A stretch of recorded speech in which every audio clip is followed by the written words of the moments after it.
America ಅಧ್ಯಕ್ಷ Donald Trump ಅವರನ್ನ Bharat Nobel ಪ್ರಶಸ್ತಿಗೆ ನಾಮನಿರ್ದೇಶನ ಮಾಡಿಲ್ಲ. ಆದರೆ ಅವರೊಂದಿಗೆ ಉತ್ತಮ ಒಪ್ಪಂದವನ್ನು ಮಾಡಿಕೊಂಡಿದೆ ಎಂದು ಪಾಕಿಸ್ತಾನ ಪತ್ರಕರ್ತರು, ವಿರೋಧ ಪಕ್ಷಗಳ ನಾಯಕರು ಸೇರಿದಂತೆ ಅನೇಕರು ಸರ್ಕಾರವನ್ನು ಟೀಕಿಸಿದ್ದಾರೆ.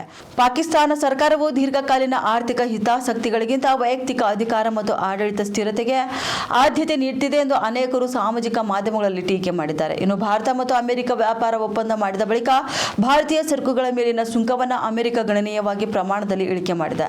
ಇದು ಪಾಕಿಸ್ತಾನದ ನಾಯಕರನ್ನು ಟೀಕಿಸುವಂತೆ ಮಾಡಿದೆ. ಪಾಕಿಸ್ತಾನ ಆಡಳಿತದಲ್ಲಿ ಮಿಲಿಟರಿ ನಾಯಕತ್ವ ಸ್ಥಾಪನೆಯು ಹೆಚ್ಚಿನ ಟೀಕೆಗೆ ಕಾರಣವಾಗಿದೆ.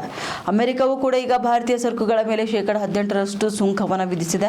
ಇನ್ನು ಪಾಕಿಸ್ತಾನಕ್ಕೆ 19% ಸುಂಕ ವಿಧಿಸಲಾಗಿದೆ. ಸಣ್ಣ ಪ್ರಮಾಣದ ಈ ವ್ಯತ್ಯಾಸವು ಕೂಡ ಪ್ರಧಾನಿ ಶಹಬಾಜ್ ಶರೀಫ್, ಸೇನಾ ಮುಖ್ಯಸ್ಥ ಜನರಲ್ ಆಸಿಮ್ ಮುನೀರ್ ವಿರುದ್ಧ ಟೀಕೆಗೆ ಕಾರಣವಾಗಿದೆ.